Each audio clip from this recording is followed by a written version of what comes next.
Good morning students. Class 8 आज हम जो है सिविक्स का अपना थर्ड चैप्टर देख रहे हैं, जिसका टाइटल है पार्लियामेंट यूनियन लेजिस्लेचर। फर्स्टली हम जानेंगे कि पार्लियामेंट में होती क्या चीज़ें हैं। पार्लियामेंट में आप अगर पूछा जाएगा तो आप जो है दो चीज़ें बताते हैं नॉर्मली, एक अपर हाउस एक लोअर हाउस। अपर हाउस मतलब कि राज्यसभा और लोअर हाउस मतलब कि लोकसभा, आम सभा, ठीक है।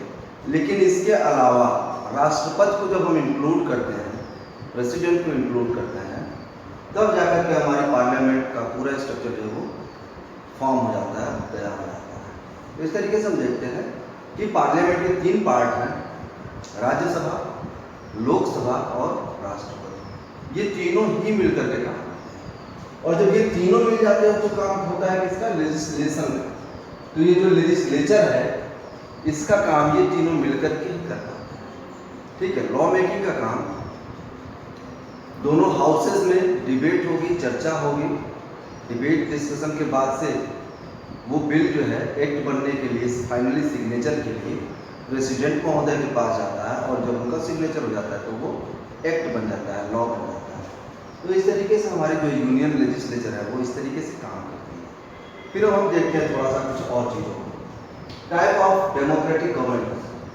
तो दो तरीके की है डेमोक्रेटिक गवर्नमेंट मेनली, एक है पार्लियामेंट्री फॉर्म ऑफ गवर्नमेंट और दूसरा है presidential form of government. Parliamentary form of government में क्या होता है? पार्लियामेंट्री फॉर्म ऑफ गवर्नमेंट में ये होता है कि जो गवर्नमेंट होती है वो चुनी जाती है कैसे? जो पार्लियामेंट में मेजॉरिटी है उसके अकॉर्डिंग। जबकि प्रेसिडेंशियल फॉर्म ऑफ गवर्नमेंट में क्या होता है?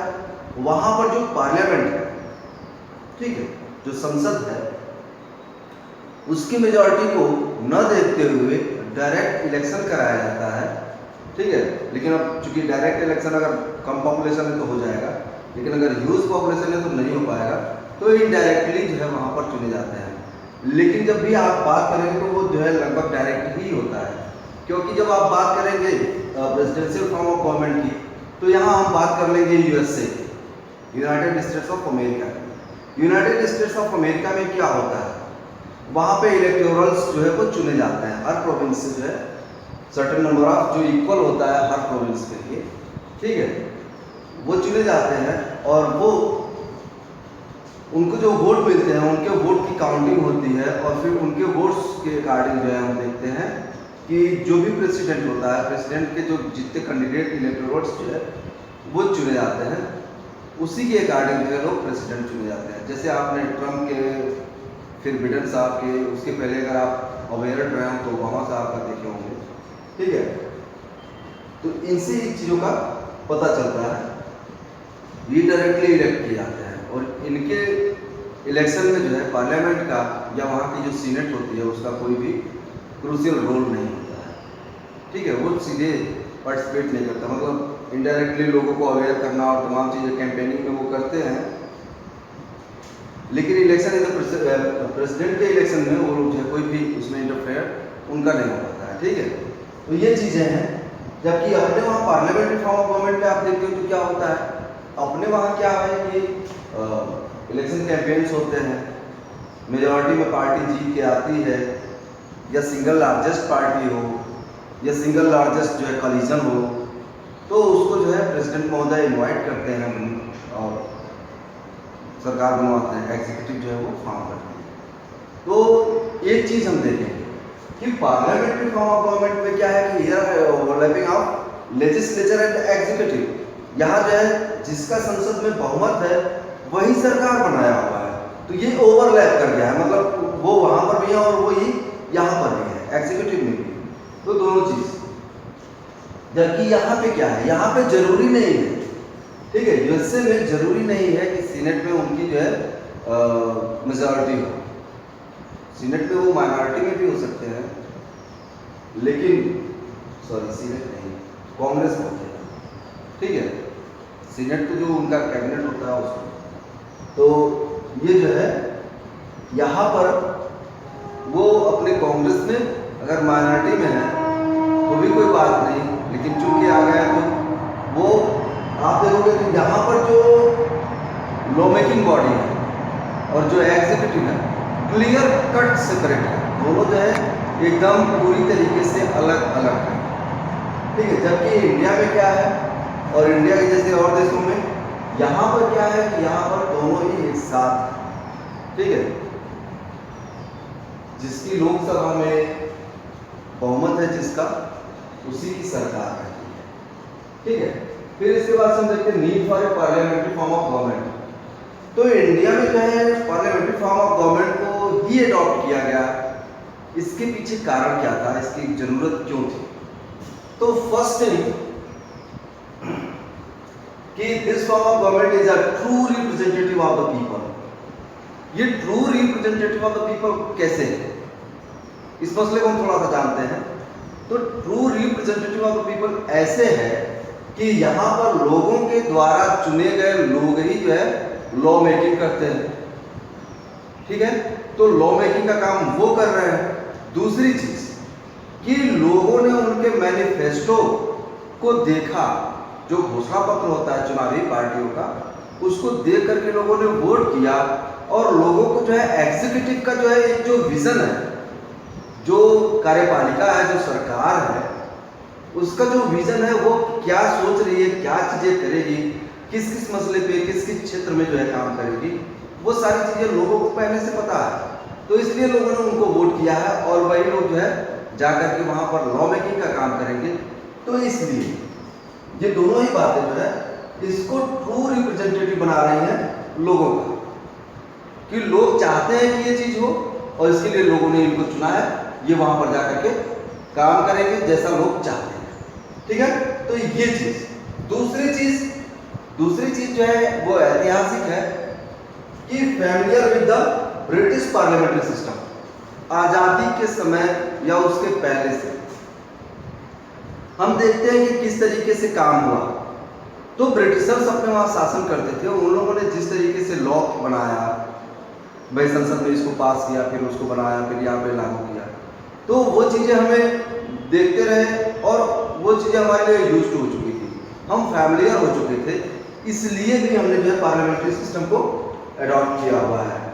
फिर इसके बाद से distinction between head of state and head of government. तो हेड ऑफ गवर्नमेंट और हेड ऑफ स्टेट के बीच जो अंतर है वो है कि कहीं कहीं पर जो है मोनार्क होते हैं और कहीं कहीं पर जो है प्रेसिडेंट होते हैं।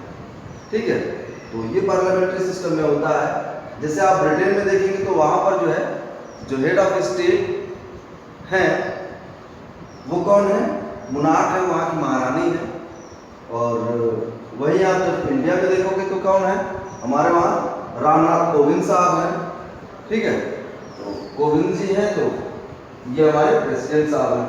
फिर इसके बाद से है daily scrutiny of people through it's representatives. Scrutiny मतलब होता है छानबीन करना।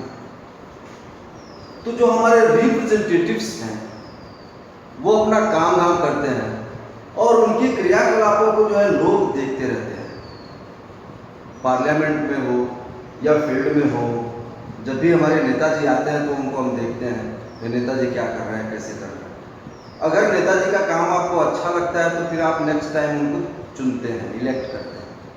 और अगर नेताजी जो है बस आए, मीठी मीठी बात किए, जीत गए, चले गए, फिर कोई काम भी नहीं किया, कोई पूछा भी नहीं, कोई कुछ नहीं, तो फिर आप कितने खुश रहेंगे वो तो आप ही जानते हैं। और फिर उसका खामियाजा जो है नेताजी को अगले इलेक्शन में मिलता है और वो हार जाते हैं।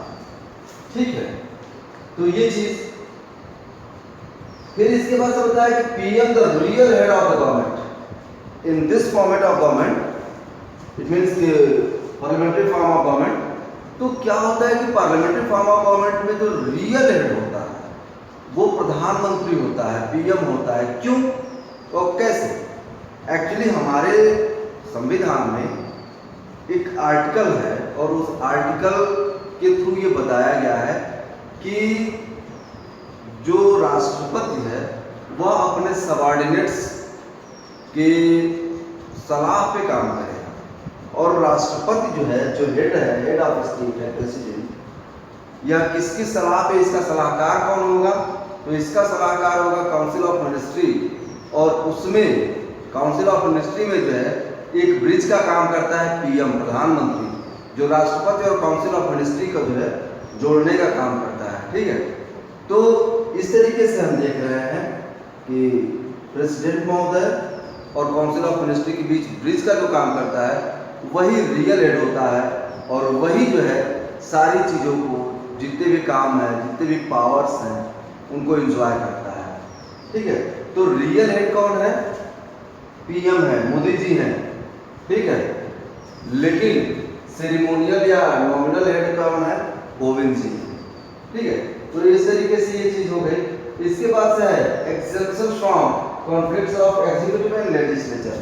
तो नो डाउट कि ये चीजों से एग्जेप्ट इसलिए कर दिए जाएंगे, इसे बाहर कर दिया जाएगा, मतलब इनके बीच एग्जीक्यूटिव और लेजिस्लेचर के बीच कोई झगड़ा होगा ही नहीं, उससे ये बाहर है। बाहर क्यों है? क्योंकि जिसकी मेजॉरिटी है लेजिस्लेचर में, यहाँ पर जहाँ कानून बन रहा है वहाँ पर उसी की मेजॉरिटी है जो यहाँ पर है, तो फिर उनके बीच झगड़ा क्या होना है? ये जो चाहेंगे वही तो यहाँ से होगा, इसलिए इनके बीच कॉन्फ्लिक्ट नहीं होता है।